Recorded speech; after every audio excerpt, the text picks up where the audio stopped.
આપણી આસપાસની જે દુનિયા છે ને એ અસંખ્ય જોડાણોથી ભરેલી છે.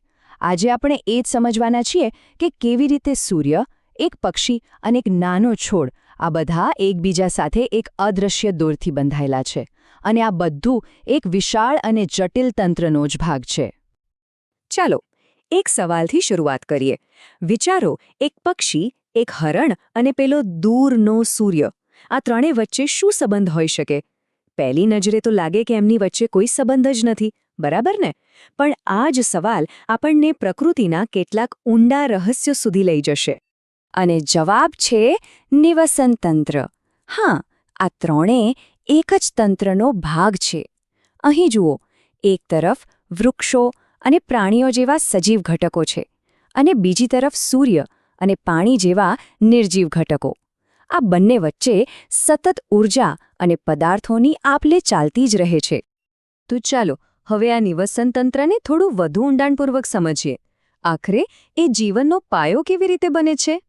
તો નિવસન તંત્ર એટલે શું? એકદમ સરળ શબ્દોમાં કહીએ તો એ એક એવો વિસ્તાર છે જ્યાં બધા જ સજીવો, જેને આપણે જૈવિક ઘટકો કહીએ છીએ, તે પોતાના ભૌતિક વાતાવરણ એટલે કે અજૈવિક ઘટકો સાથે મળીને એક જીવંત તંત્ર બનાવે છે. આ તંત્રના બે મુખ્ય ભાગ છે. એક તરફ છે જૈવિક ઘટકો એટલે કે બધા જ જીવંત જીવો, વનસ્પતિ, પ્રાણીઓ, સૂક્ષ્મજીવો, બધું જ. અને બીજી તરફ છે અજૈવિક ઘટકો એટલે કે નિર્જીવ વસ્તુઓ, જેમ કે તાપમાન, વરસાદ, હવા અને જમીન. અને આ જૈવિક અને અજૈવિક ઘટકો જ્યારે ભેગા થાય ત્યારે અલગ અલગ પ્રકારના નિવસન તંત્રો બને છે. કેટલાક તો સંપૂર્ણપણે કુદરતી હોય છે, જેમ કે જંગલો અને સરોવરો, અને કેટલાક માનવસર્જિત પણ હોય છે, જે આપણે આપણી જરૂરિયાત મુજબ બનાવીએ છીએ. દાખલા તરીકે બગીચા કે પછી માછલીઘર. ઓકે, તો હવે આપણે સમજી ગયા કે નિવસન તંત્ર શું છે. પણ સવાલ એ છે કે આમાં જીવન ટકે છે કેવી રીતે? જવાબ છે ઊર્જાનો પ્રવાહ. ચાલો આ મહાન આહાર જાળમાં ઊર્જા કેવી રીતે એક જીવમાંથી બીજા જીવમાં જાય છે એ જોઈએ. આ ઊર્જાના પ્રવાહમાં ત્રણ મુખ્ય ખેલાડીઓ છે. સૌથી પહેલા આવે છે ઉત્પાદકો, એટલે કે લીલી વનસ્પતિ, જે સૂર્યપ્રકાશમાંથી પોતાનો ખોરાક જાતે બનાવે છે. પછી આવે છે ઉપભોગીઓ, એટલે કે પ્રાણીઓ અને મનુષ્યો, જે આ ઉત્પાદકો પર આધાર રાખે છે. અને છેલ્લે આવે છે વિઘટકો, જેમ કે બેક્ટેરિયા અને ફૂગ, જે મૃત જીવોને તોડીને પોષક તત્વોને પાછા સિસ્ટમમાં મોકલી દે છે. ઊર્જાના પ્રવાહને સમજવાનો સૌથી સહેલો રસ્તો છે આહાર શૃંખલા. આ સફરને જુઓ. વનસ્પતિ એટલે કે ઉત્પાદક સૂર્યમાંથી ઊર્જા લે છે. તીતીઘોડો, જે પ્રાથમિક ઉપભોગી છે, તે વનસ્પતિને ખાય છે.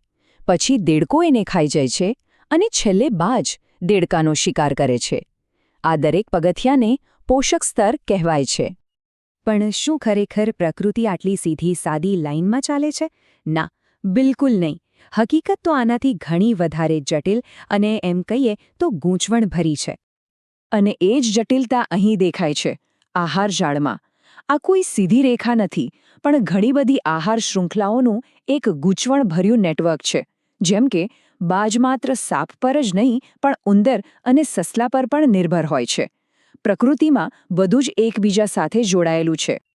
પણ આ કુદરતી જાળામાં હવે એક નવો અને ખતરનાક ઘટક ઉમેરાયો છે, અને એ છે માનવી હસ્તક્ષેપ. હવે આપણે એ જોઈશું કે આપણી પ્રવૃત્તિઓ આ નાજુક સંતુલનને કેવી રીતે ખોરવી રહી છે. આ સમસ્યાનું મુખ્ય કારણ છે જૈવિક વિશાલન. આ એક એવી પ્રક્રિયા છે જેમાં જંતુનાશકો જેવા ઝેરી રસાયણો આહાર શૃંખલામાં પ્રવેશે છે, અને જેમ જેમ તે ઉપરના સ્તરે જાય છે તેમ તેમ તેની માત્રા ભયંકર રીતે વધતી જાય છે. જરા આ જુઓ, કેવી રીતે પાણીમાં રહેલા જંતુનાશકો નાની માછલીઓના શરીરમાં જાય છે. પછી જ્યારે મોટી માછલીઓ તેમને ખાય છે ત્યારે આ ઝેર વધુ માત્રામાં જમા થાય છે.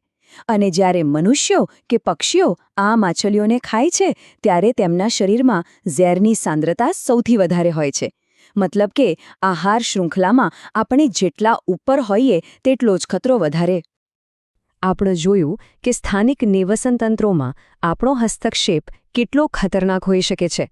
તો હવે ચાલો આ દૃષ્ટિકોણને વૈશ્વિક સ્તરે લઈ જઈએ અને એક એવી ઢાલ વિશે વાત કરીએ જે આખી પૃથ્વીનું રક્ષણ કરે છે. આપણે વાત કરી રહ્યા છીએ ઓઝોન સ્તરની. આપણા વાતાવરણના ઉપરના ભાગમાં આવેલું આ ઓઝોન ગેસનું સ્તર એક કુદરતી સનસ્ક્રીન જેવું કામ કરે છે. તે સૂર્યમાંથી આવતા અત્યંત હાનિકારક પારજાંબલી કિરણોને શોષી લે છે અને પૃથ્વી પરના જીવનનું રક્ષણ કરે છે. પણ થયું એવું કે 1970 અને 80ના દાયકામાં વૈજ્ઞાનિકોને ખબર પડી કે રેફ્રિજરેટર અને એરોસોલ સ્પ્રેમાં વપરાતા ક્લોરોફ્લોરોકાર્બન એટલે કે CFCs આ રક્ષણાત્મક ઢાલને તોડી રહ્યા હતા. આના કારણે ઓઝોન છિદ્ર સર્જાયું અને ચામડીના કેન્સર જેવા રોગોનો ખતરો વધી ગયો. પણ જેવી આ સમસ્યાની ગંભીરતા સમજાઈ, દુનિયાના બધા દેશો એકજૂટ થયા.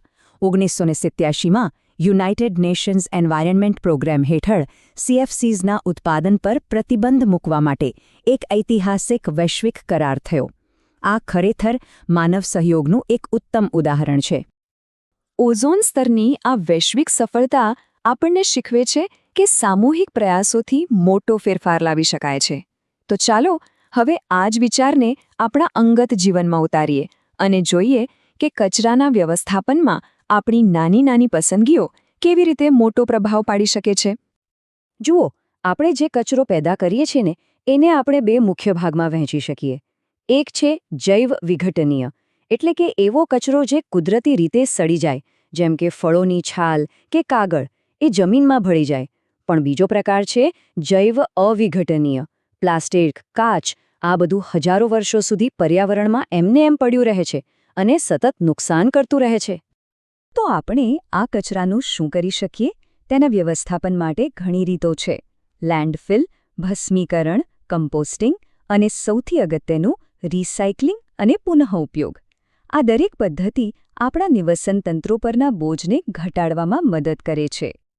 અંતે ચાલો આ એક વિચાર સાથે વિરામ લઈએ. ઓઝોન સ્તરની સમસ્યાએ સાબિત કરી દીધું કે જ્યારે માનવતા એકજૂટ થાય ત્યારે તે અશક્ય લાગતા પર્યાવરણીય પડકારોનો પણ સામનો કરી શકે છે. તો સવાલ એ છે કે આપણો આગામી સામૂહિક પ્રયાસ કયા પડકારને હલ કરવા માટે હશે?